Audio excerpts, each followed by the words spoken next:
Namaskar everyone.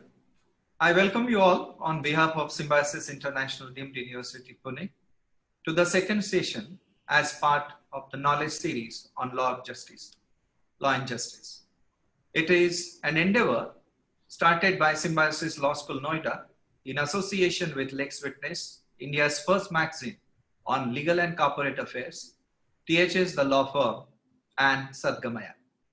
The resource persons at the knowledge series include judges, former and incumbent, senior advocates, managing and senior partners of law firms, professionals from the industry who have extensive expertise in the field of law. Justice O.W. Holmes said, "Life of law has not been logic, it has been an experience," I unquote. What does it communicate? We have come across a term, change, and it is said to be essence of life. So in one word, change is the essence of life, and life is an ever-evolving process. Law has its own life, but law is known for its dynamism.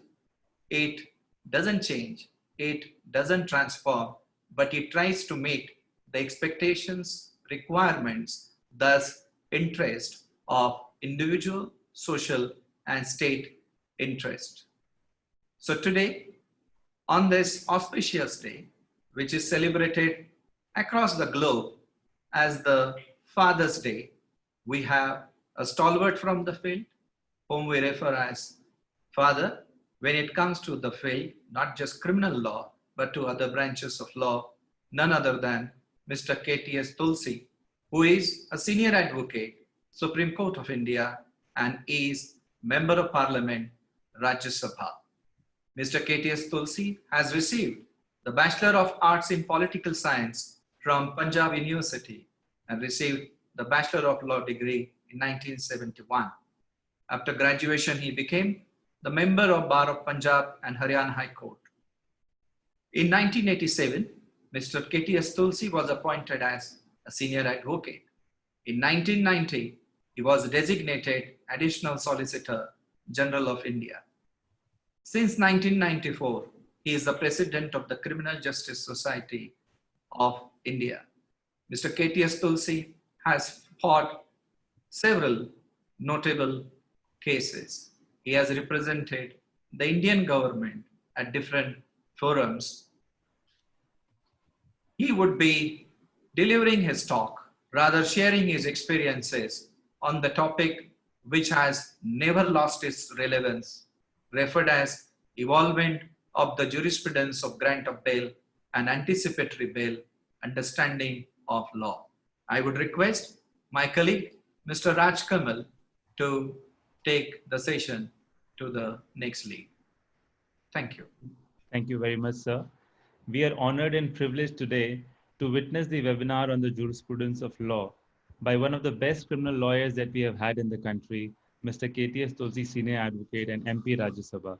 Sir, on behalf of the organizers of the knowledge series on law and justice, we welcome you and all the participants to the webinar. Sir, before we begin, I would like to explain the housekeeping rules for all the participants. The participants can put their questions in the Q&A box and we would put it to sir while he's addressing the topic. Please note that there will be a live question and answer round towards the end of the webinar. The participants can use the raise hand icon and they can join the queue so that we can put them live for asking the question to sir. We will try to address as many questions as possible. Sir, over to you now. Well, thank you very much. I'd like to express my gratitude firstly to Symbiosis Law School, Lex Witness, the THS law firm, Sadgamaya. I'm particularly glad to be at the event, which is where the moderator, Mr. Raj Kamal, was part of our family for over 10 years. Now he is flying on his own wings and going higher and higher. Great pleasure. I would like to mention that teaching has been part of my practice. The Punjab University has a very strong tradition of appointing lawyers, practicing lawyers, as part-time lecturers. And when I was part-time lecturer, we used to get a princely sum of 400 rupees as honorarium for delivering 8 lectures in a week. It so happened that I would like to share one of the first experiences. There were lots of friends of mine in my class. I became a part-time lecturer in 1973, and they would invariably like to tease me or distract me so that I would eventually get, my attention would be diverted. So I said to the entire class at the end, I said, look, I want only those people to be in my class who would like to listen to me. And if those who don't want to listen to me can leave. And my heart broke when almost the entire class walked out. And I had to work much harder to get them back into the class. But that's rare in teaching. You see, in teaching, all of you have been generous enough to give me a time of 1 hour, 30 minutes. In the courts, we get 1 minute, 30 seconds. It's in that much time that we have to woo the judge. In criminal law, it's not the law, but the heart of the judge that has to be addressed. And I would like to say that our profession, particularly practicing law, is far more challenging. Of course, I wish more lawyers, there would be two-way traffic between these two. The teachers became lawyers and judges became lawyers even after their retirement. I wish that would happen. It happens in some countries. Bail is an important thing. Half the trial doesn't take as much time, doesn't have that much effect over the years as bail. Last week I was arguing a case, an appeal, where the accused appeal was decided by the High Court after 34 years. Mercifully, they were on bail. They didn't mind.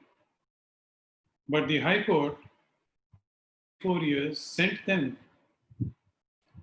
to jail for an incident which had happened 37 years ago. Is that justice? So these are instances like this have been witnessed by all civilized countries. They have witnessed these for not 1 year, 1 decade, 1 century, but this law has evolved over at least 10 centuries. Let us first understand what's the meaning of bail. What's bail? I found, with a little bit of effort, that the bail word is taken from French. It is a verb. It's taken from a verb baillir, which means to give or to deliver. So bail concomitant is bailor, or the surety man, who assures the court that whenever you need him, I will produce him in your court. If I don't produce him, whatever is the amount of fine or the amount of the bail that you have fixed, I will deliver it.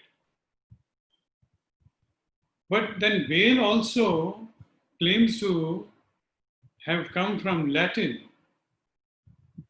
which means to bear the burden.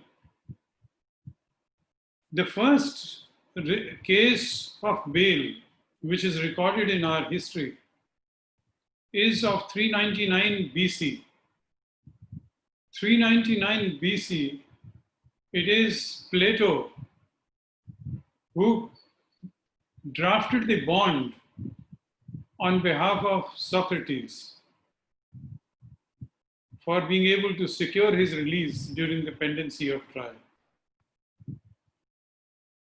Bail means procurement. I will procure the accused and produce them before you. That's what the bailer says. He says that I will deposit the security even if the accused doesn't have money.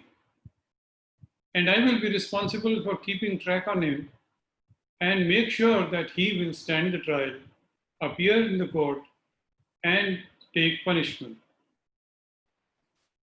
The tradition right from olden days is that the word bail also has concomitant of the amount of bail.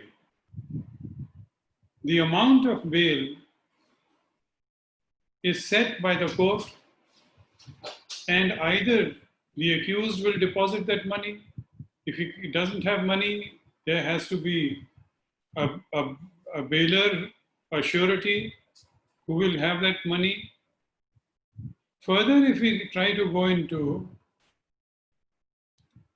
the meaning of bail, let's have a look at the Black's Law Dictionary. It means procuring the release of a person from legal custody. That's the definition. And it is traditionally believed that the courts insisted on a person who's the bailer or the surety. He must belong to the jurisdiction of the court so that the court could haul him up. That leads to so many complications, and many a time people are not able to get sureties from the jurisdiction of the court because they don't live there. They don't have property there. So these two, money, property, as an assurance, has had a lot of problems. If we go into the genesis of bail in England, genesis and evolution, it was actually derived by the circuit courts. In England, the judges or the magistrates used to go from one county to another and hold circuit courts. Circuit courts would merely decide on bail. The trial will take place in a higher court, which came to be known as Sessions Court. Sessions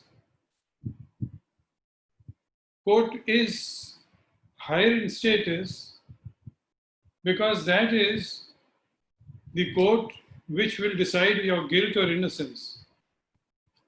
But when the circuit courts went to various places, they found that the prisoners were being kept in the jail in most unhygienic and inhuman conditions. It is from there that the concept of release on bail emerged. People shouldn't die of diseases in these places, and they must have they must face the law and obtain justice and take punishment. But that doesn't mean we will keep them like animals. So this is the entire idea. If we see the statutes or the orders with regard to the earliest of them seems to be there is a Anglo-Saxon kings, which gave this power to the circuit judges. So, who go on circuits to different places to examine the conditions of prison and then release, was Anglo-Saxon kings. This law came into being between 673 and 685 AD. Historically, the relationship between the courts and the accused, it has always been of bail, and bail brought in money, with the result that the poorer persons would never be able to get equal justice. They had to stay in prison to be able to take the trial, which may take longer time, but then they could not secure their liberty. I once went, along with Mr. V.P. Singh, to Tihar jail. There was a case where I was representing Tihar and Mr. V.P. Singh was concerned.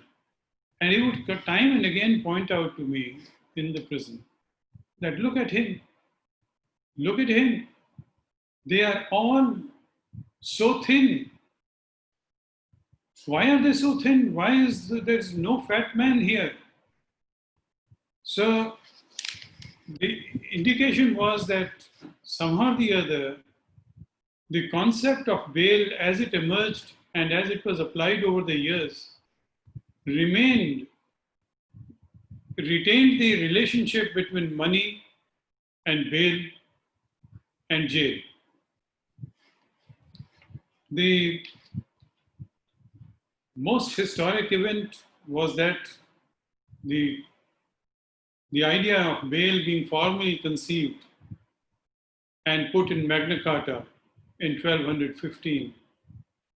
We also find it in Statute of Westminster, where it is there. It was promulgated in 1275. And thereafter, we also see it in the US Constitution, 8th Amendment, which talks about bail and the monetary condition of bail.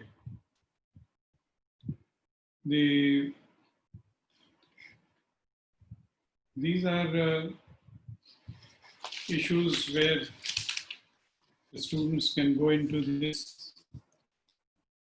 But in 1677, a new right was created by the British Parliament. And that's the Habeas Corpus Act. Many a times, it happens in India, even now, with greater regularity than perhaps even at that time. What happens is that people were illegally detained by the authority. And the families won't know where that person is. So they ran from pillar to post. For being able to secure justice to these people and see that they were not dealt with in extra judicial manner, the Habeas Corpus Act provided that the court could direct the police of that area to produce. Habeas means produce the body. Corpus is body. Produce the person, dead or alive, before me on such and such date. Habeas corpus is also, it's very intimately related to bail, because bail comes into existence, the right to bail, only when the offense is registered. In many jurisdictions of Britain, including India, the the offense would never be registered. And the poor men were made to sit in the police station. There were worse torture, but because there was no record of their arrest, therefore the courts had no remedy. And this remedy was sought to be provided to the magistrates, where the magistrates could say that find the person and produce him dead or alive before the court. So this habeas corpus became an extremely powerful weapon in the hands of citizens. This having been included in the US Constitution by Sixth Amendment, was also incorporated in the Virginia Constitution.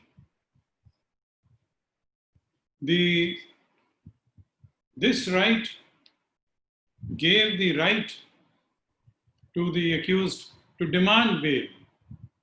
If no offense is registered against him, it was illegal to retain them. So therefore, we now come to 1677, where the habeas corpus added the right to petition. The right to petition is that he says, tell me, is this bailable or not? What is bailable, what is not bailable was earlier decided by the whim of the judge. The judge would decide, is this so serious? Same thing happens now. We may have traveled 1200 years, but the gist of law still remains the same. And we can say about India at least that the jurisprudence of bail or the right to bail is like the foot of the chancellor in England. If something fits his foot, somebody, he will be granted bail. It can be as whimsical as that. The Habeas Corpus Act amendment, as well as the right to petition, created the law where you had to be told that you are accused of a bailable offense. The magistrates therefore had the power to discharge prisoners, fix the sum of surety unless the offense is non-bailable. So that also incorporated the right that the amount for bail must not be arbitrary, must not be too high. So that concept also came in 1628 by incorporating in the statute the right to petition. In the 17th and 18th century, we have the passage of the Judiciary Act of 1789, and then we have the Bail Reform Act of 1966. The law, even at that time, said that the bail amount should be reasonable. It should not be biased against the poor. And many of them who are unable to give bail, there should be some provision for ensuring that they lived in humane conditions. But we talk about the modern bail. And the modern bail, we talk from 1984 because 1984 was a Bail Reform Act. And in this, that replaced the 1966 Act, mostly due to too many violent criminals were able to obtain bail. Now, this is the world over. This is the world over in Commonwealth jurisdiction. Same problems were faced by each of the colonies of England. The law was changed, and it was provided that to deny bail, you can deny bail only to those who are a danger to the society and are not eligible for bail because they are flight risk. Same thing. Our famous jeweler, Nirav Modi, has been denied bail because he's considered to be a flight risk. So these are the concepts which developed not from now, but long time ago. Repeat offenders were denied bail under this law. The bail system in the United States is also history, is a very interesting history. From the Congress has made laws where these very factors which were mentioned in the precursor laws of England were adopted by the Congress. Well, let's come to India. Now, the new act, the Criminal Procedure Code of 1973, is important for one very important reason. That Section 438 provides for anticipatory bail. There was no anticipatory bail. Anticipatory bail is not even defined. But there was no anticipatory bail till then. Although the courts would grant pre-arrest bail also. But it wasn't a right which was incorporated in a statute.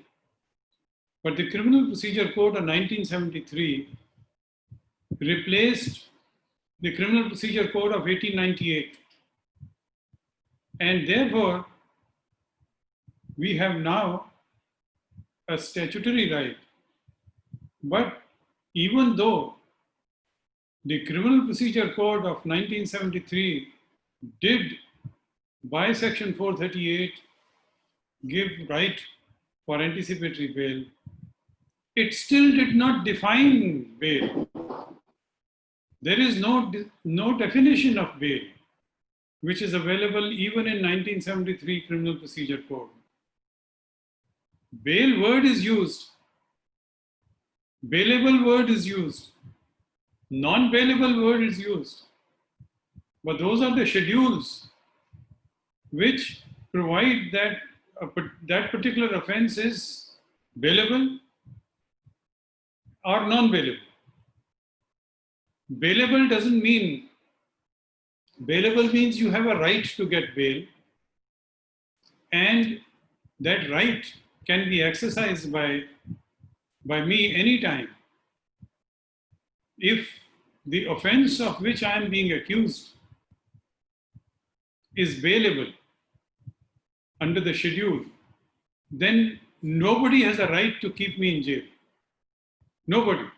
Not the police, not the prison authorities, not the courts, nobody. They can't keep me in jail. It's a different matter that till today, the long arms of the police, no court has been able to rein in. Even today, states like Uttar Pradesh and Bihar and various other states where torture is a part of the police law. One of the reasons was to prevent torture. No extra legal methods were to take place and inducement, threat, or promise to a witness was also made a crime. And any inducement, threat, or promise or use of force for extorting confession was made itself a serious offense. But who is going to prosecute the police?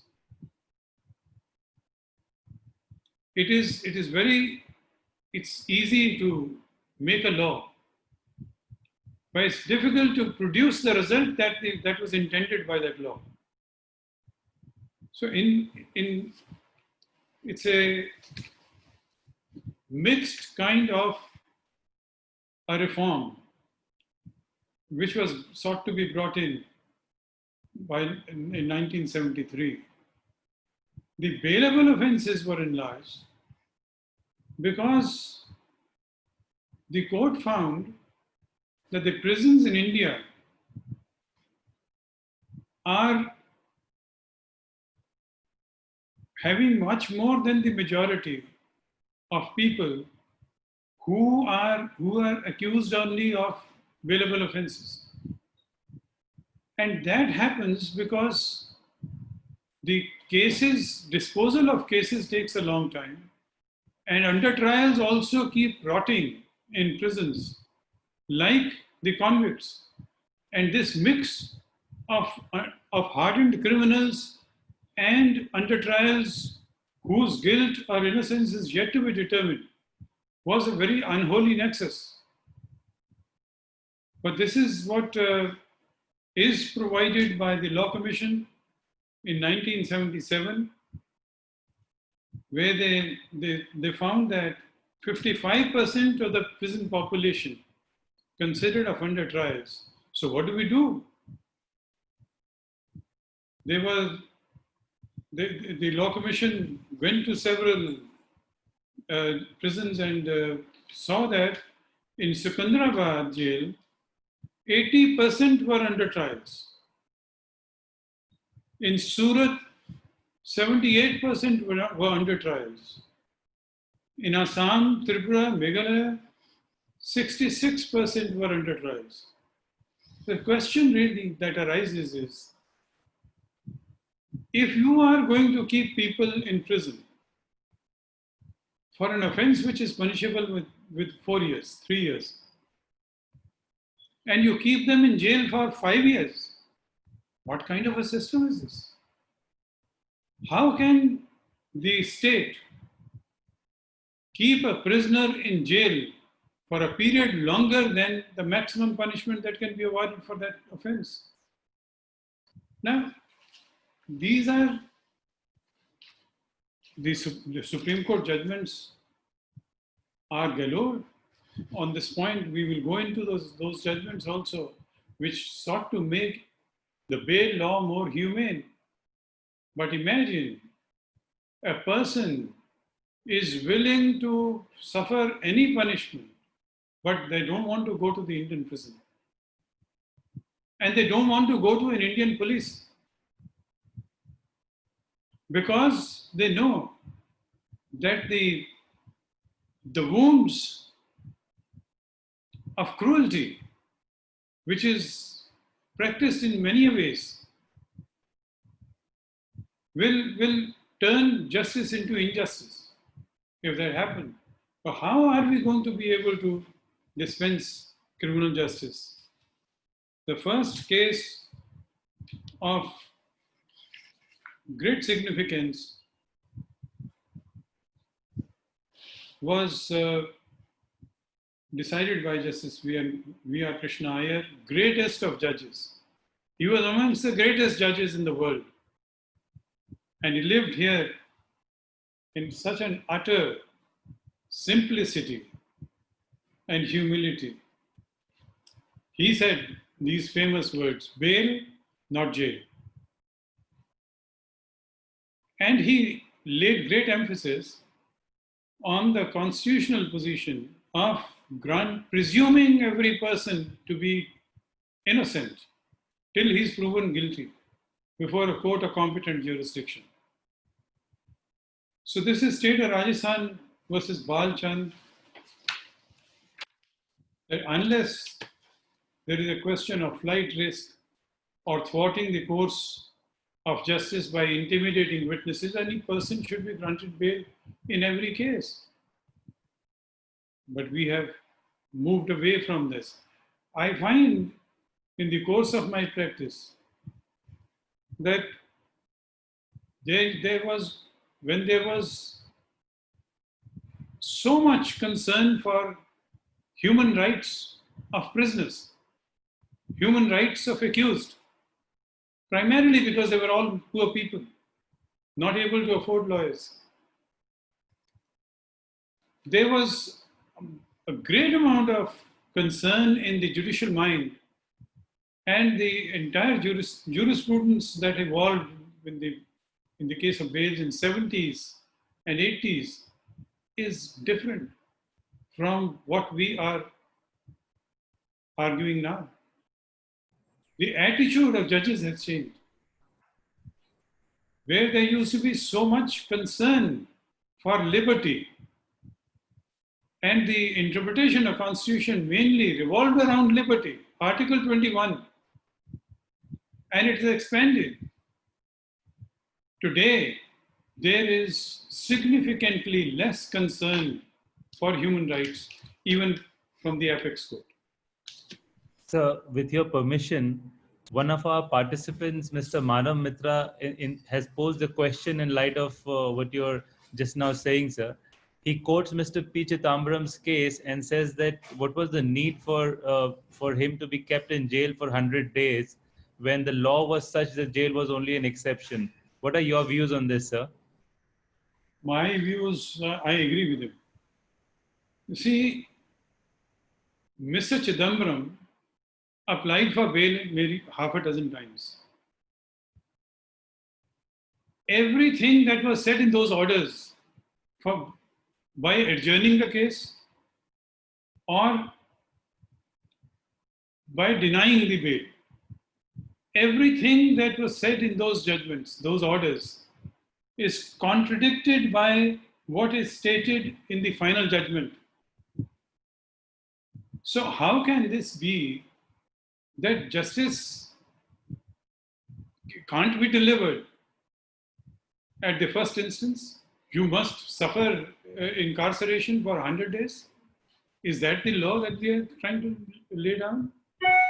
If I am entitled to bail, I must get it on day one. And that is why anticipatory bail was to prevent humiliation.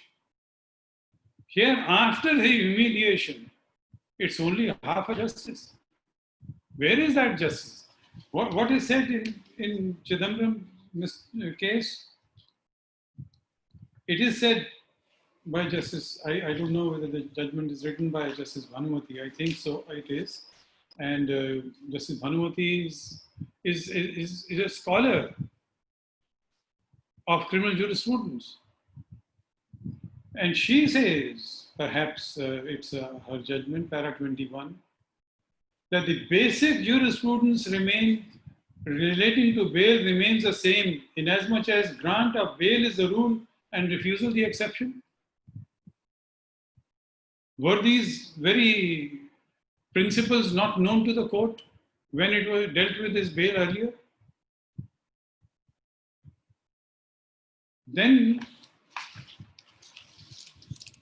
it is said in para 25, appellant is aged 74, earlier he was 73, and as noted by the High Court itself in the order, has already suffered 2 bouts of illness. Appellant for the availability of appellant for further investigation, interrogation, facing trial is not jeopardized. If it is not jeopardized, then why was it jeopardized earlier? And he's not a flight risk.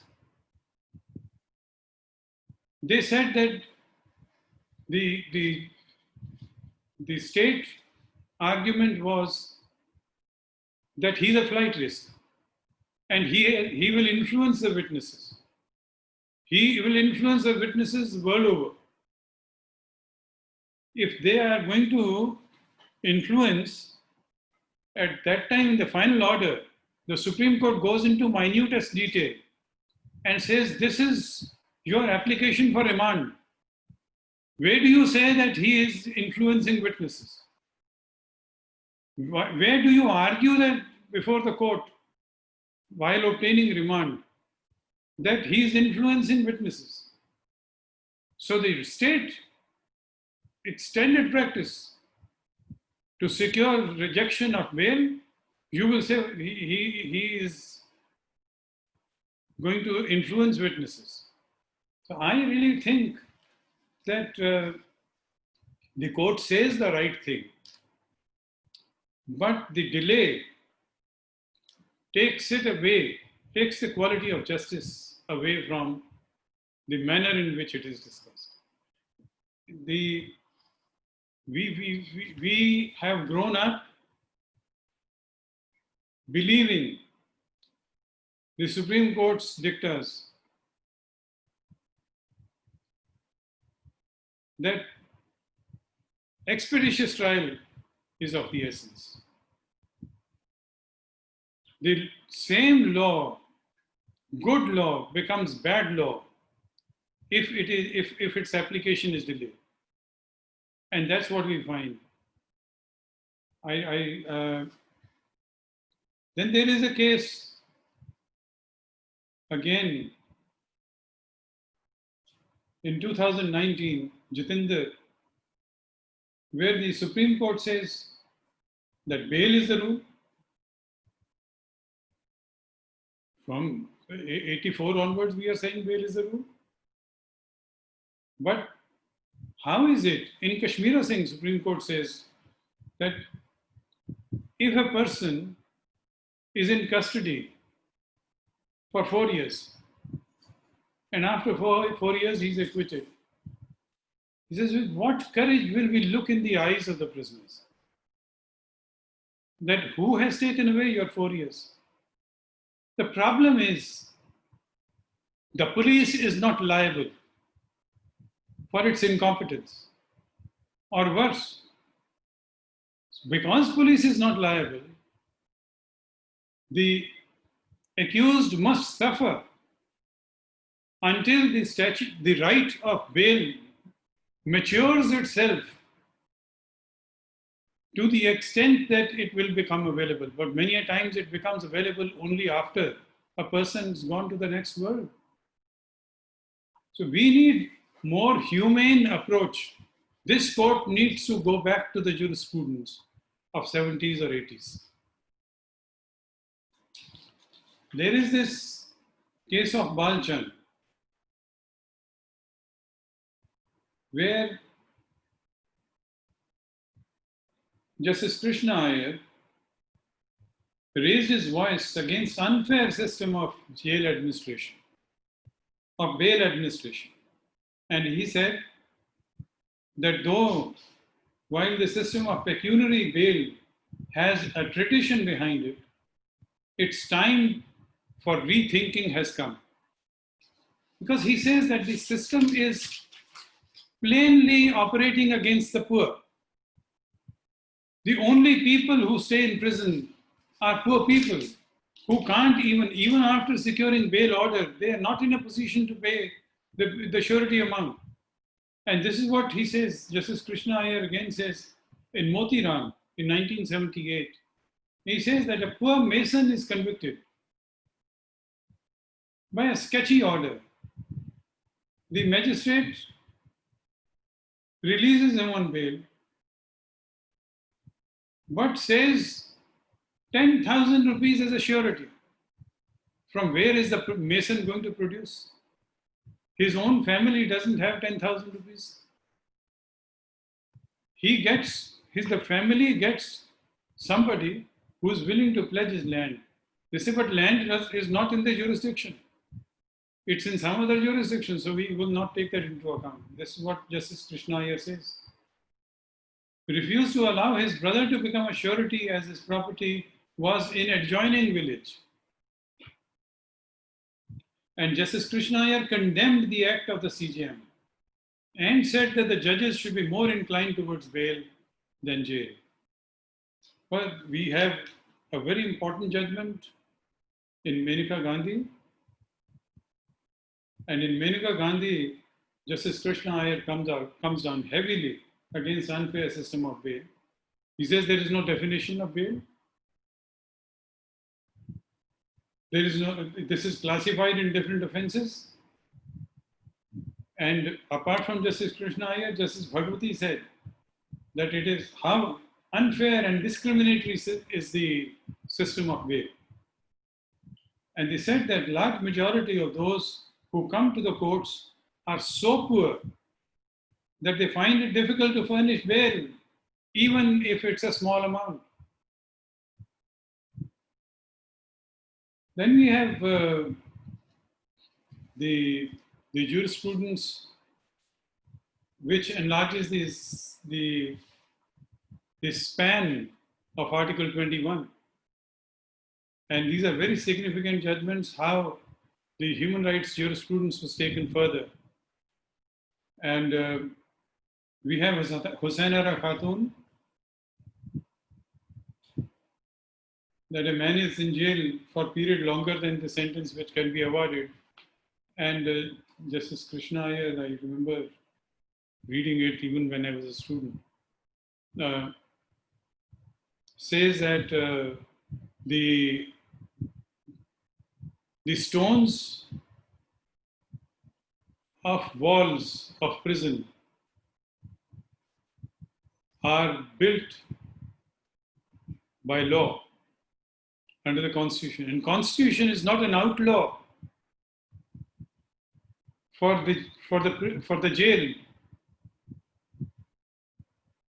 to say that this is prison and hands off to the judiciary. How? If the living conditions are so horrible, why would the court not? So this is the beautiful language in which Justice Krishna Iyer puts it, that the stones of walls are built by law and the Constitution. And it's not an outlaw for prison.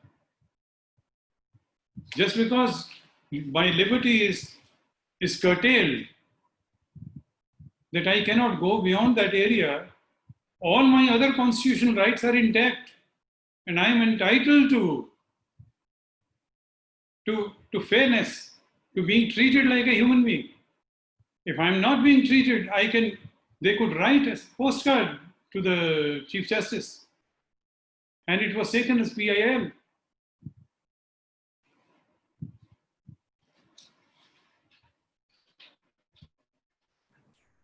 Sir, with your permission, one of our participants have thanking you for the wonderful lecture that you have traced the history of bail from the 390 BC of Plato to Socrates to Magna Carta to modern times. Mr. Abhishek Kaushik, he, in the context of what you are saying, sir, he asks about the misuse of police powers of arrest under Section 41A. And while quoting Sibia, Maitre, and the latest Sushila Agarwal judgment, he wants to ask that whether there should be any penalty for the erring officers for the harassment. What are your views on this, sir? There must be. We have a case of Kasturi Lal in 1965. The question was, the case property was stolen from the police station Malkhana. Are they liable or not liable under the law of torts? So the court traced, they said that this may be a sovereign function, but stealing something from Malkhana is not a sovereign function. The citizens in India, we must develop this jurisprudence of liability of the forces. It can't be that you open fire and nobody can do anything. I at least grew up in a different age. And we are now going through another age. I was also a lawyer. I was special prosecutor for prosecuting the the terrorists in Punjab, the alleged terrorists in Punjab. At that time, Mr. Ray had called me to Raj Bhavan and said that he tells me that you are a lawyer, I am a lawyer, I have been briefed by me many a times. He says, but I hate to see these headlines in the newspapers every day with regard to extra legal killings. He says, we must put a stop to this. And he asked me to prosecute people who have killed others. Either they are guilty or not guilty, let the courts decide. But it can't be that they will keep suffering in the court, in the prisons for days on end. There's no limit. So if Kasturilal could be there, I hope and wish that people, the young lawyers, will now fight for further expansion of Article 21 and say, after all, Bhagalpur, the cases were registered against the police. But why should anybody need to move the Supreme Court? It was only a letter which went from, I think, one of the lady lawyers who's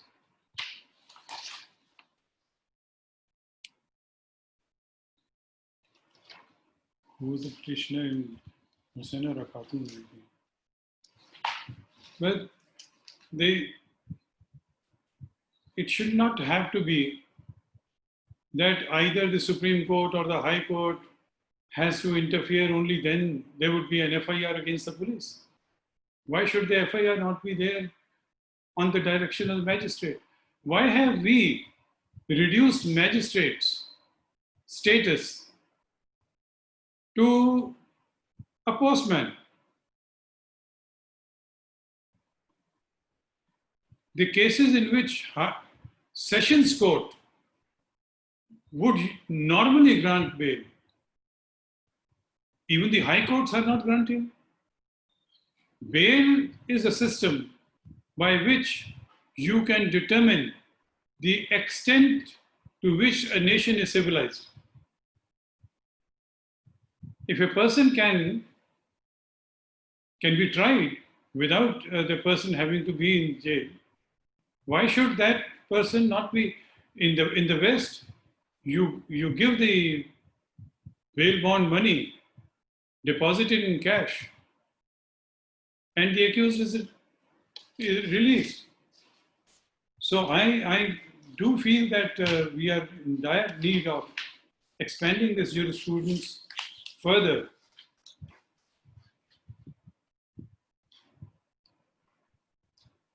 But there are some issues which are perhaps not as you see, bail in bailable offences is determined by 436. It is said that criminal lawyers are not considered to be lawyers. They say we are masters only of 2.5 statutes. So we don't know the rest of the law. But the thing is that in criminal law, the real advocacy is found. It's only with your words that you have to weave a painting, a picture, and win over the judge. Moment you are able to touch the heart of the judge, there is hope that something will be done for him. So we may be masters of 2.5 statutes, but now, of course, every civil right is sought to be converted into a criminal case, because that's the only way a person is going to get redressal. Otherwise, he's not going to get any redressal. However, There is 436A, which is not used too often, so I'm mentioning that cases which are not punishable with death, the bail should be granted if they have served at least half the sentence. Imagine the iniquity of the provision or the judgment. If it's punishable by death, then they shall not be released. But Sir. even if it's punishable with death, they can be released only if they have undergone one half of the maximum sentence. Sir, with your permission, one of our participants, Dr. Madhukar Sharma, he has put a question that with so many judicial interpretations of anticipatory bail, do you think that the distinction between the anticipatory bail and the regular bail is marginalized in our country? Do you agree with this interpretations of 438, sir? No, I agree with 438. I think Justice Dalveer Bhandari's judgment in Matre deals with it. And you don't have to have a special case for getting anticipatory bail. It's just that there is not good enough reason for me to be kept in custody while the police investigates, or whoever it is they investigate. What do they want me to be in jail for? They say that interrogation. You can interrogate anybody even if he is not in custody. Is it that now there's a judgment of the Supreme Court which says that it's more illicit, you can elicit more when a person is in custody than when he is safely ensconced with the pre-arrest bail. But how? How do they want to make him more illicitous?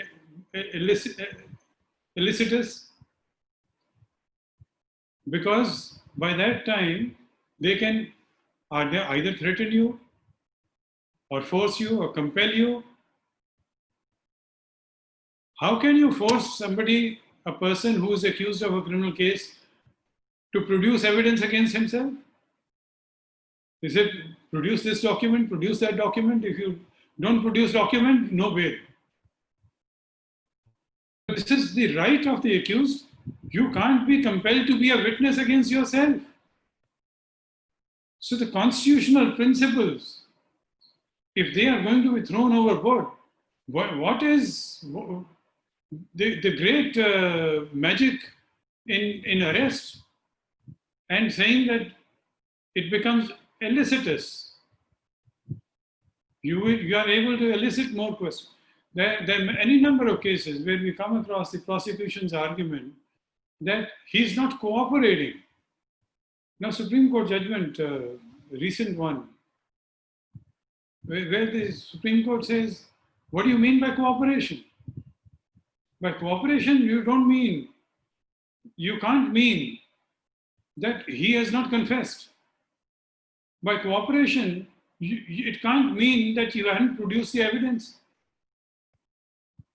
By cooperation, it doesn't mean that because I'm accused of a huge crime, therefore I will not be.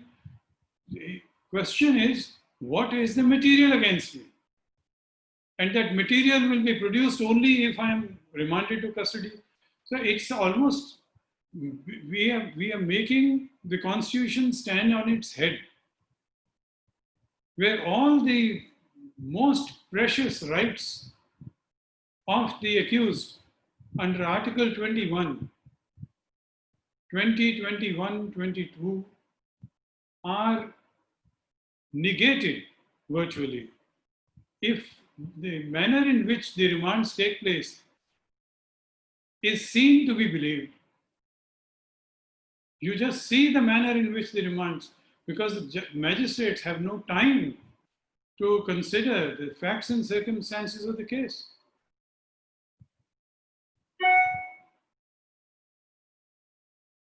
any other, we have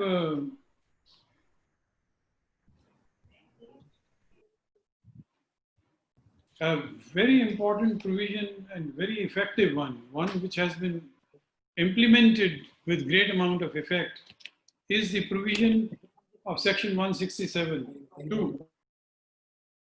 Section 167 of the Criminal Procedure Code, for the first time in this country, fixed the maximum time permitted for investigation. That offenses which are more than less than 7 years, more than 7 years, it gives 60 days or 90 days for investigation to be completed. And if the investigation is not completed, obviously incomplete charge sheets are filed to frustrate this right of the accused. But the courts have gone after this and have in fact laid down that it is the duty of the magistrate to inform the accused you have a right to be released. How is the poor man otherwise sitting in jail going to get to know about it? He can't afford a lawyer. So the Supreme Court said that it is duty of the court to inform him that he has a right and he will get this right. Lakshmi Brahman, the Supreme Court says that this is the right to bail by fall of hammer. No arguments. Whatever may be the allegations, if the investigation is not completed in the time permitted by 167(2), then the order of bail shall fall like a hammer without any further argument. Now that's a very significant provision which fortunately has saved a great amount of injustice in this country. Sir, with your permission, a few of the participants would want to ask you live questions. So can we put one of the participants online so that they can directly ask the question to you, sir? Please. Avinash, please ask a question live. Avinash Singh. Yes, sir. Good afternoon, sir. Sir, my question to you is that in light of Section 132 and 197 of CRPC, men in uniform believe that they can get away with anything as long as they do it in the colors of the uniform. And that has instilled a feeling that no harm will come to them, right? And that takes away the liberty of many people in the process of the investigation that they perform. So in light of that, do you think the Supreme Court or the legislature would step up? Because it seems very unlikely for the legislature to step up because they have an interest in the police functioning in the way they do. However, the Supreme Court has time and again earlier stated that you cannot just take away somebody's life and liberty without adhering to procedure established by law. In light of that, sir, do you think that the constitutionality of 132 and 197 should be put to question? You see, Section 197 also serves a laudable purpose and it strikes balance between them. But you are right. In large number of cases, it's wrought with the danger of not making them answerable to law. However, 197 doesn't give them any immunity. Immunity is only that the state will decide as to whether the act committed by the accused, committed by a public servant, falls within the scope of duty or not. So in Mata Jog Dubey, the Supreme Court gives a large number of examples that if a police officer goes and in the course of dispersing an unlawful assembly, he uses force, then it is an act which he has performed or purported to have performed in the course of official functions. This is with regard to police. But then this court gives the example that if a person, if a, let us say, a chief medical officer, if the chief medical officer was to threaten somebody that you give this much money, otherwise I'm going to finish your case, finish you actually. Now, the use of force by the civil surgeon is not perpetrated a part of his duty. It's not within the scope of his duty. And similarly, another example is given in Mata Jog Dubey. There's a constitution bench. The other example is that the judge is a judge 24 hours. But the question is, a 197 will apply only if he is acting in the purported discharge within the scope of his authority. But if he were to shoot somebody,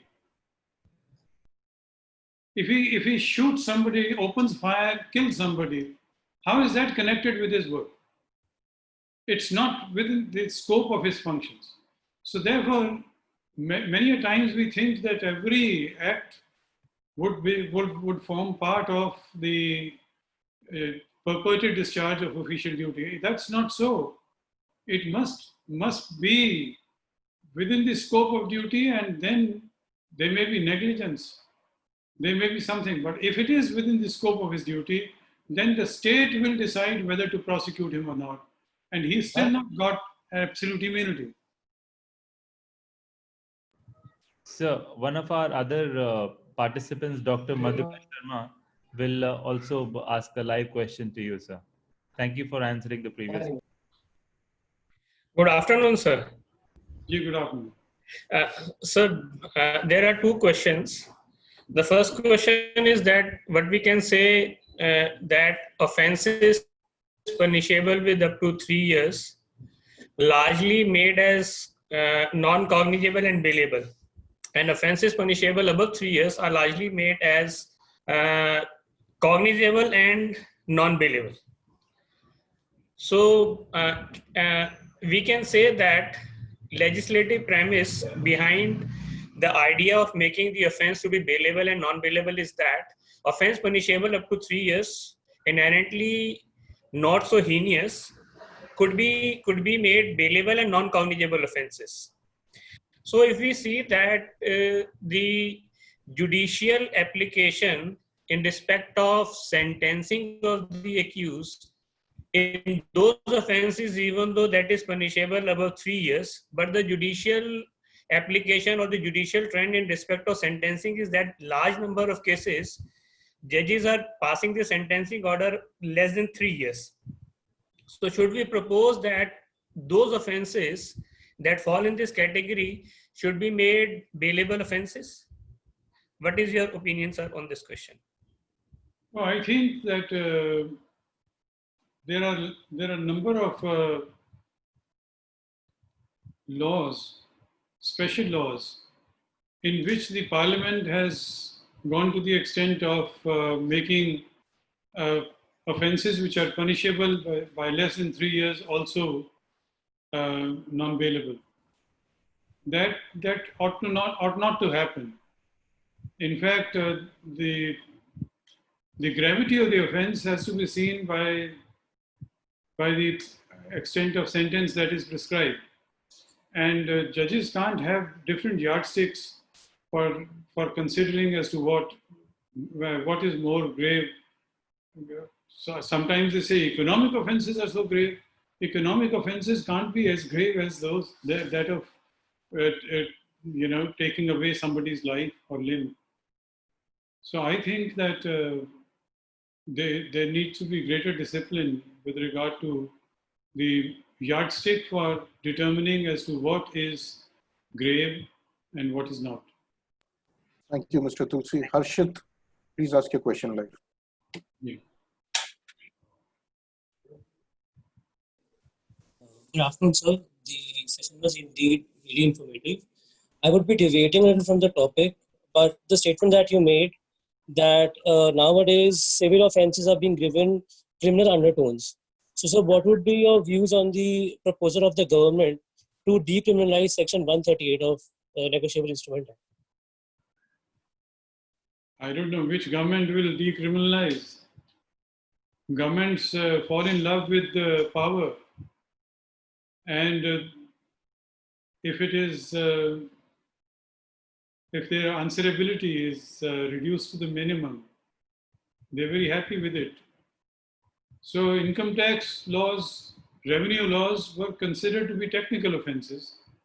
If somebody, they were also liable to be compromised.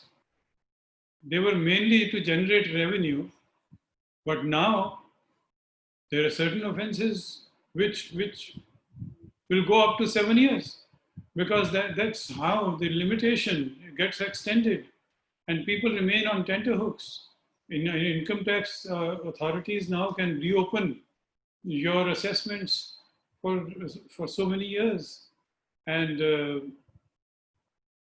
there are multiple agencies which go into the same transactions. One agency investigation finishes, same matter is again investigated by another agency, then by a third agency. This is multiple agencies, perhaps sheer abuse of law. I hope that someday these matters are taken up by the Supreme Court. Thank you, sir. Avinash Singh, do you have a follow-up question? Yes, sir, I do. It's not a follow-up question. It's actually a second question that I'd like to ask you, sir. And it is that whenever we approach a court to enforce a right, there is a presumption that we have to prove that our right has been violated. But when we go for a right of bail, the right of bail is the mirror of the presumption of innocence. Do you think the courts in the contemporary times are doing justice, specifically with regards to the lower judiciary? Are they doing justice to the presumption of innocence, or are they still trying to give the edge to that you have to prove that your right has been violated? See, to some extent, I feel that all of us are worried about a very poor rate of conviction. All of us, lawyers, parliamentarians, judges, if on the average there are certain grave offenses for which conviction rate is less than 10%, you feel that to save the society, you deny bail. That's what is happening. Why the bail is becoming more and more stringent is because we have not been able to raise the quality of investigation and speed up the process of determination of guilt or innocence. In the absence of these, the judiciary also, in the larger interest of the society, many a times thinks that at least let him stay in jail for some time. So it becomes punitive. Bail was a right which was not supposed to be taken away. It is not punitive. It is not preventive. The bail was only dependent on one thing, that there is no reason to believe as to why he would not stand the trial. So the screws of the right to bail are going on being tightened to the extent that even most fundamental phrases of the court have only been reduced to phrases. Bail not jail is believed. We believe in it, but we don't enforce it. Thank you, sir. Nayan Grover, please ask your question. Good afternoon, sir. Sir, my question is with respect to the law of anticipatory bail. So, via 203rd Law Commission report, there was an amendment added that necessity of the presence of accused at the final hearing of anticipatory bail. So, doesn't it defeat the purpose of anticipatory bail, that is to apply for bail in anticipation of arrest, when the accused is already called in the custody of court beforehand? And also, doesn't it defeat his right to go to higher court? Since on his appearance in the court, if his application is rejected, there are many chances that he will get arrested then and there. You see, many a times there are accused who go forum shopping. One judge is not inclined, you withdraw the matter. You go to another judge, you go to third, fourth, fifth. Many a times the judge has written a detailed order, but it's not brought to the notice of the court. So, in order to ensure that the rights of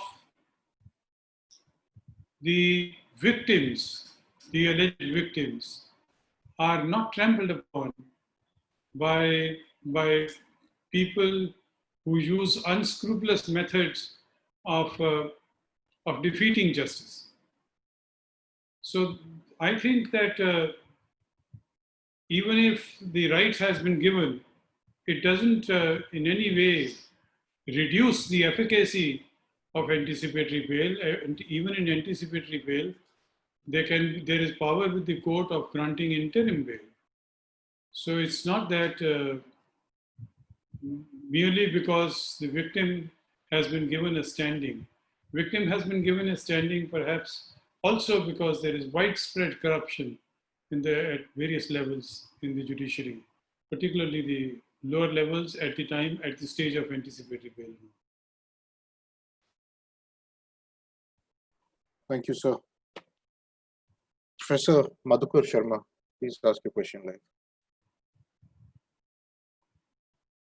Please unmute yourself, Professor Madhukar Sharma.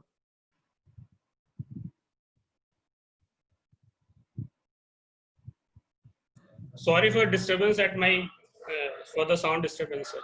So my question is, can a person seek anticipatory bail from magisterial arrest? Magisterial arrest, like I have an apprehension that I am being summoned as a witness and I may be arrested. The magistrate or the trial court judge may be exercising section 319 and I may be arrested. So can I seek anticipatory bail in this situation, sir?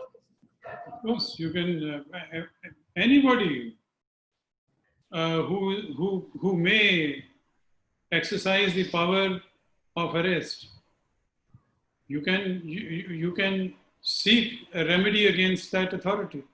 It's not only the police. That's why habeas corpus or anticipatory bail, many a times people are entitled to, have been held to be entitled to a remedy by whoever detained or you apprehending detention. Thank you, Thank you, sir. One of our participants, Mr. Abhishek Kaushik, would ask you a live question, sir. First of all, I would thank you, sir, for such an erudite lecture. My question would be, would a person be entitled to file for anticipatory bail when he is not the named accused in the FIR, but now he gathers some information unofficially from of course, the official sources that, look here, you are going to be arrested. So what are his remedies? Can he file an anticipatory bail, or will he be told that, no, you are not a named accused, you are not yet figuring in the investigation, and therefore deny the opportunity? Thank you. I may not be a named accused, but the police has the power to add anybody. And I have reason to believe that the police is going to make me an accused along with others. I can go to the court. I'll go to the court.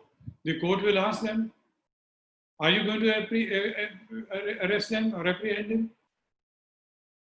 So if he says no, your purpose is served. If he says that yes, I'm going to, then I can argue and say that I'm entitled to anticipatory bail. Thank you so much, sir. So one of our participants, Apurva Verma, she asked, what was the rationale behind not making anticipatory bail available in state of Uttar Pradesh for approximately 30 years, sir? What are your views on this, sir? See, it's a very large court. I really don't know. I'm only speculating. Well, one of the reasons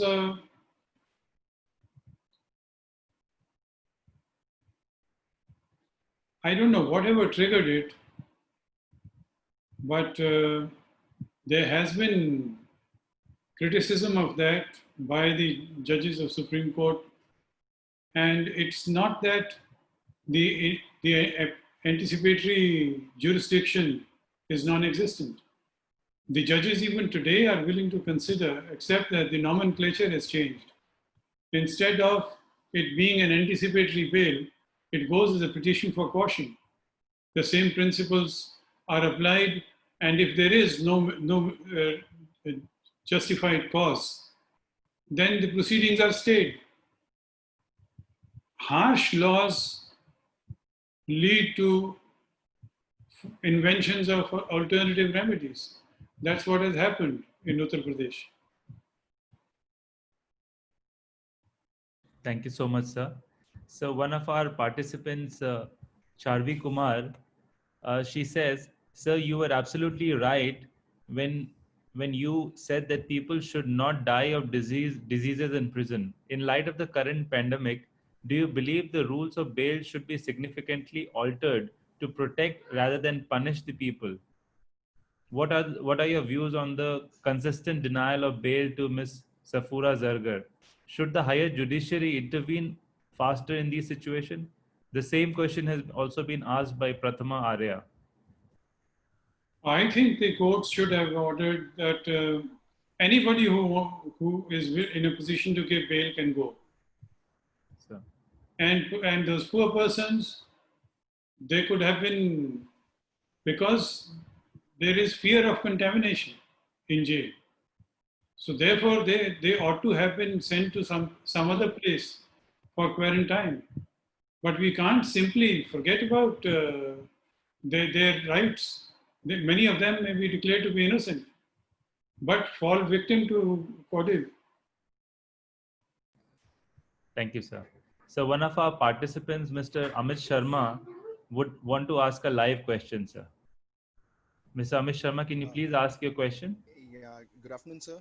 It was a pleasure hearing your this session, sir, and thanks to Raj and Mihir. My question, sir, is that it has become a trend in Supreme Court. What happens is when you go and file an anticipatory bail, generally the tendency of the judges are that they tell you that you withdraw this and we give you this liberty to approach the lower court, file a regular bail. Now that means that for filing a regular bail, you have to surrender before the court and then you can ask for a regular bail. The whole theory of anticipatory bail is defeated therefore. So what should we do to overcome this? See, Supreme Court is a constitutional court, the apex court. It was not supposed to decide bail applications. The bail applications, you have anticipatory bail. There is concurrent jurisdiction with the High Court and the Sessions Court. Those are much closer. Why do people not go there? Why should under 136, the Supreme, or Article 32, the Supreme Court have to consider the bail application? I think we have denigrated the prestige of the High Courts and the Sessions Courts by making times out of number direct approaches to the Supreme Court. It casts a stigma on the normal judiciary. Why should a case, the investigation, even at investigation stage, the Supreme Court have to decide something which a remand magistrate is going to decide? Thank you very much, sir. So one of our other participants, Mr. Vikram Singh, would also want to ask a live question. Mr. Vikram, can you please ask your question?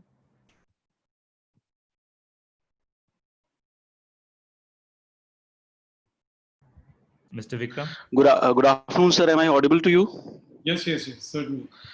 Sir, First of all, I would like to thank you for such a erudite lecture. But there are certain things which I have observed in a very brief stint of my as a lawyer at the courts. What my perception is this, that if we look from the perspectives of restorative justice, then to deliver criminal justice is a very complicated task. And at the lower courts, what I have perceived is that many a times the judges are not vigilant. There was a specific case wherein I could very easily see that there was a person who had bloodshot red eyes. And being a medical student, I could easily understand that either his liver was damaged or his kidneys were damaged. And when I asked the person that why in this sorry state of affairs you are appearing in the court, then he told me that both the kidneys were damaged by the police officer. And nobody was actually helping him in the court. Whenever he was trying to say something, judges would say, no, when your turn will come, we'll ask you, let the lawyer speak, and something like that. And second thing is this, that very commonly, it's like buying a sabzi or something like in a machi market. The bribes are very free-handedly given in the open courts, especially in the Ghaziabad court I have seen in the Noida court.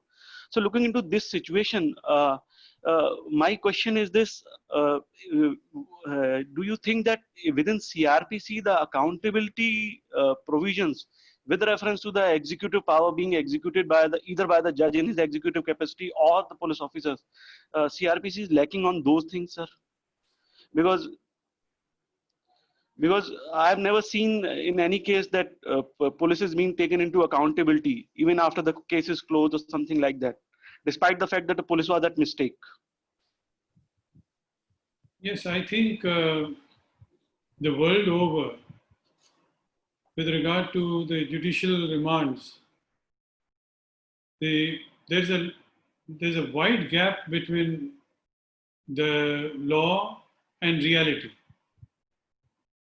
In India, it's all the more because if a magistrate is going to pass orders in 30, 40, 50 cases, and he's extending the remands, he would only ask the lawyer if you have any special point.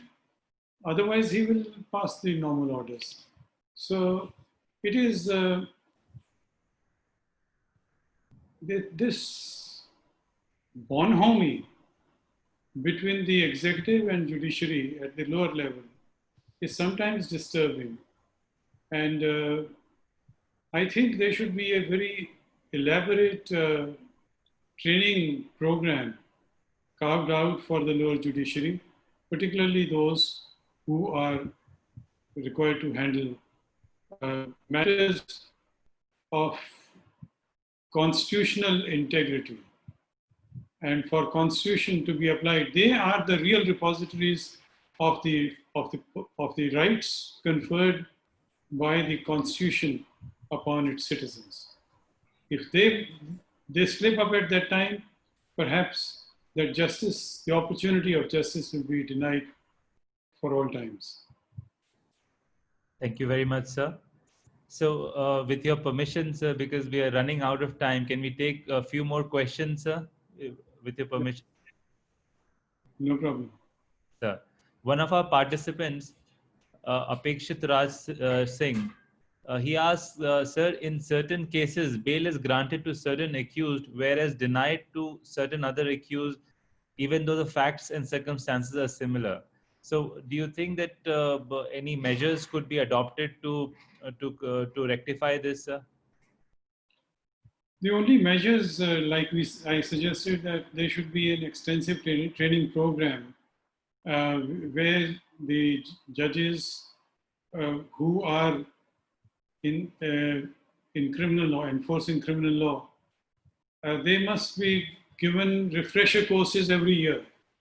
And they must also be made to realize the significance of the orders which are passed can make or mar the life of a person. Thank you so much, sir.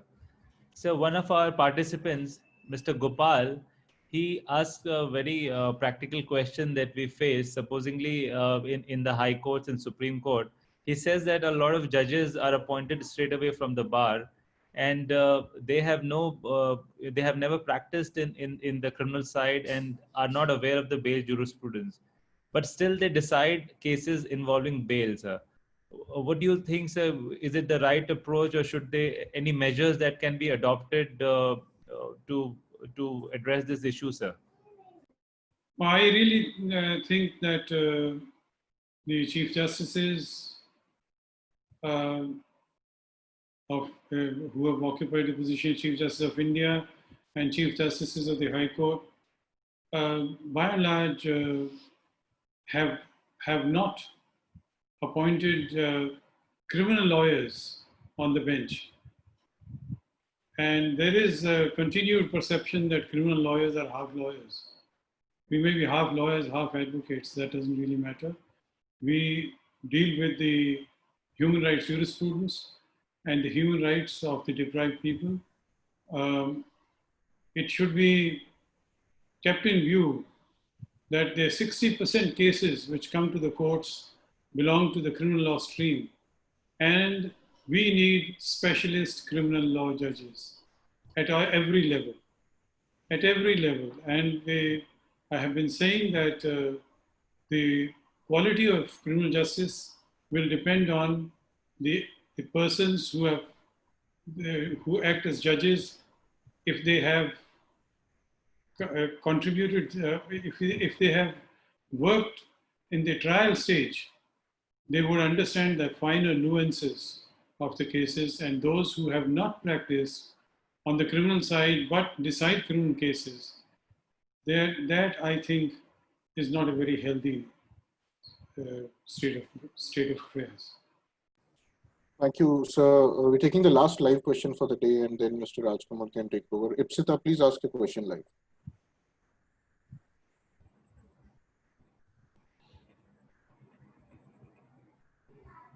Ipsita, please unmute yourself and ask your question live.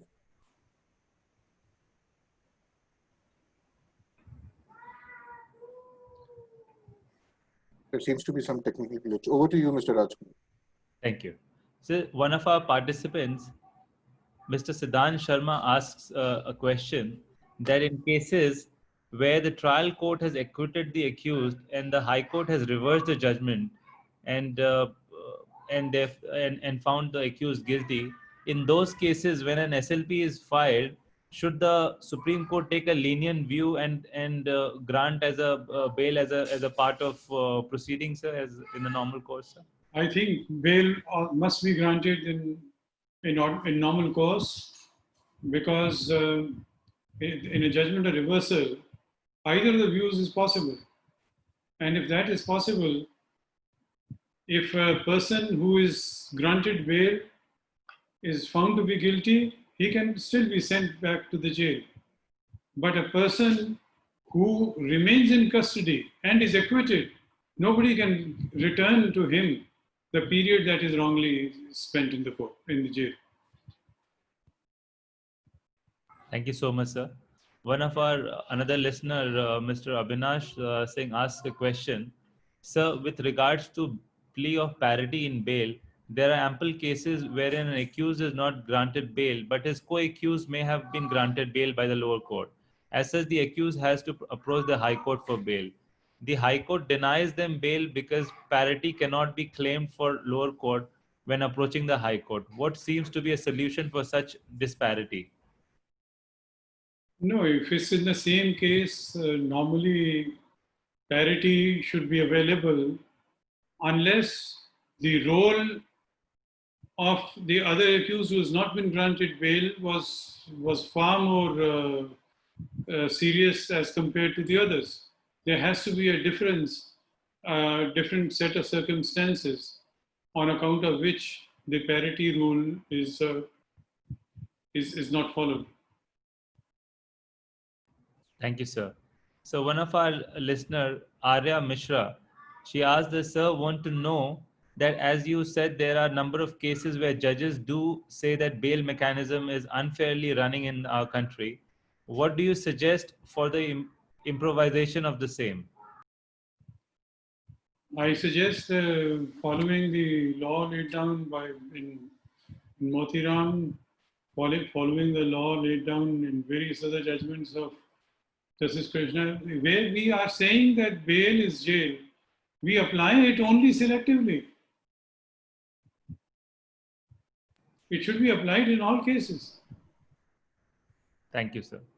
So one of our participants, Mr. Purvish Malkhan, he asked the question, what are the specific parameters for the court to consider bail? To what extent role attributed would be relevant for such consideration? The role attributed would be relevant if it's a case of a single injury which is attributed to a particular person. The others need not be kept in custody. Of course, there will be circumstances as to whether conspiracy is there or not. That can be taken care of only after the evidence is recorded. So as a normal rule, I think person is presumed to be innocent. And he is not even accused of having, there is some supporting evidence with regard to a person who himself has killed. There may be a recovery of weapon, or there may be certain other differences in the role attributed in the FIR. But we can't say that none of these principles can be absolute. There will always be exceptions to the rule. Thank you very much, sir. Sir, I'll ask the last question for the session.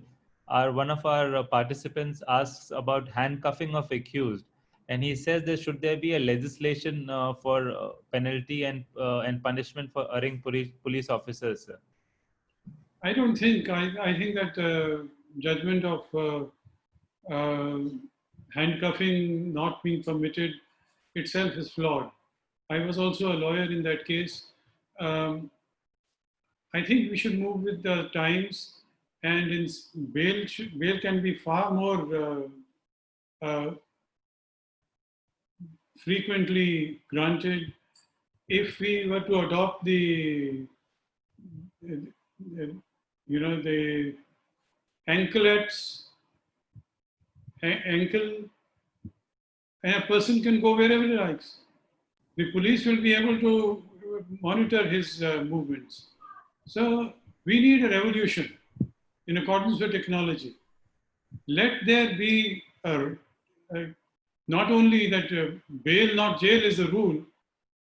Bail will be the rule. Bail should be almost universal if we can adopt the technology of anklets. Whenever you want, you can bring him here. Thank you very much, sir. So one last request for a live question. So I'm putting Soumya Goel for asking live questions. A last question. Thank you, sir. Soumya, please ask your question. Soumya, please unmute yourself and ask your question. Otherwise, we'll be disabling the same. Please take over, Mr. Rajkumar. Thank you.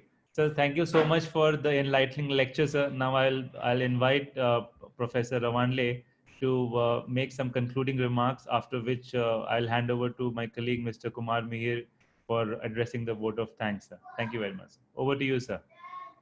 So thank you very much for the session, wherein we could see that meaningful discussions led to good doubts and few questions as well.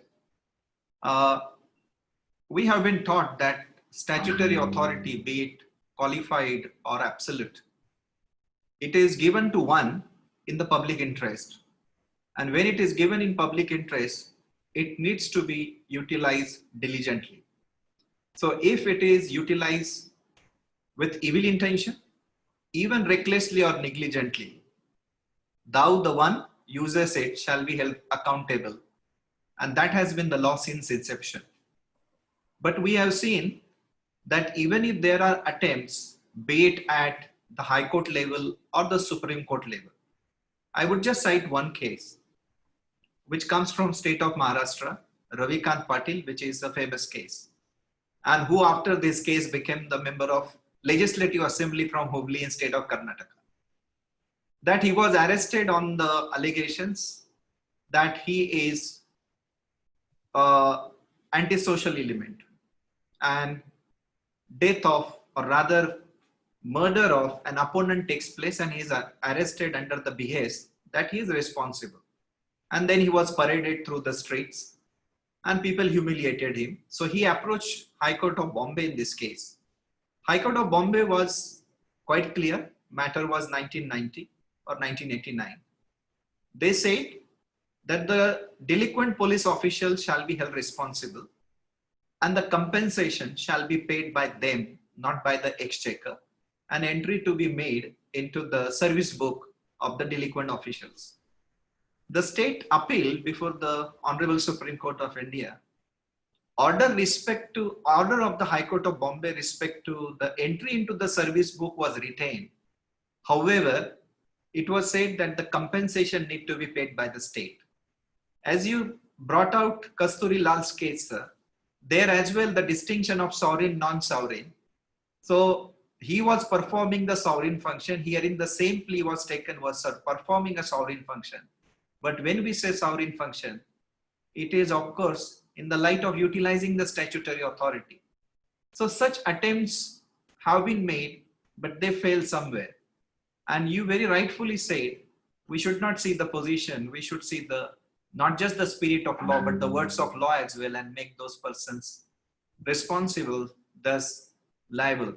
So you also responded to good number of questions in the manner which the persons who said the questions intended it to be. And as usual, you always have been very open and you always are straight. And thank you very much for the opportunity which you gave to us to speak on, to learn and listen from you on this topic of interest. So thank you very much, sir. Thank you. Very useful. Mr. Mihir? Yes. Sir, thanks a lot for giving us your time and your experience, sharing your experience with our participants today. All of us, not just the practitioner, but the students, all of us have learned a lot from your lecture today. I would also like to thank Raj for moderating the session. I would like take this opportunity to thank all the participants. Without you, this seminar or webinar would not have been so successful. I would like to thank our supporters, Lex Witness, PHS, the law firm, Sadgamaya, for supporting us in this endeavor. And lastly, I would like to thank my alma mater, along with my teacher, Dr. Ravandle, for giving us this idea and supporting us in conceiving and starting this series. I would request all the participants to register for next week's lectures, details of which will be circulated shortly. Thanks a lot for participating today, and hopefully we'll see you in our further sessions as well. Thanks a lot, everyone. Thank you. Thank you. Thank you very much. Thank you. Thank you, gentlemen. I'll now be ending the webinar in a minute from now, requesting all the attendees to fill up the poll feedback form on your screens. Okay. Thank you.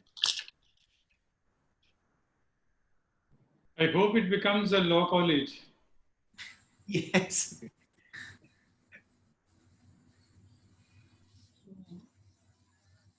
And sir, these sessions would be available as they are recorded, so people would be able to see them as and when they would like to revisit it, sir.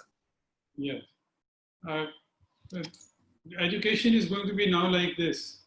It's Yes. not going to be the classroom, physical classrooms. At least for a while. And it's a blended learning which we have to march towards, sir. Yeah, very good. Yes, sir. Excellent. Thank you. Thank you, sir. Thank you. Have a Thank you nice so day. much. Seeking permission from Mr. Tulsi and Professor Ravandle to end the webinar now. Yes, we can. We can. Thank you so very much. Mr. Akshay, for all your support. Thank you so much, Professor Ravandle. Thank you so much, Mr. Tulsi, Mr. Rajkamal, Mr. Kumar Mihir. Lex Witness is really thankful for the opportunity. I will now be ending the webinar.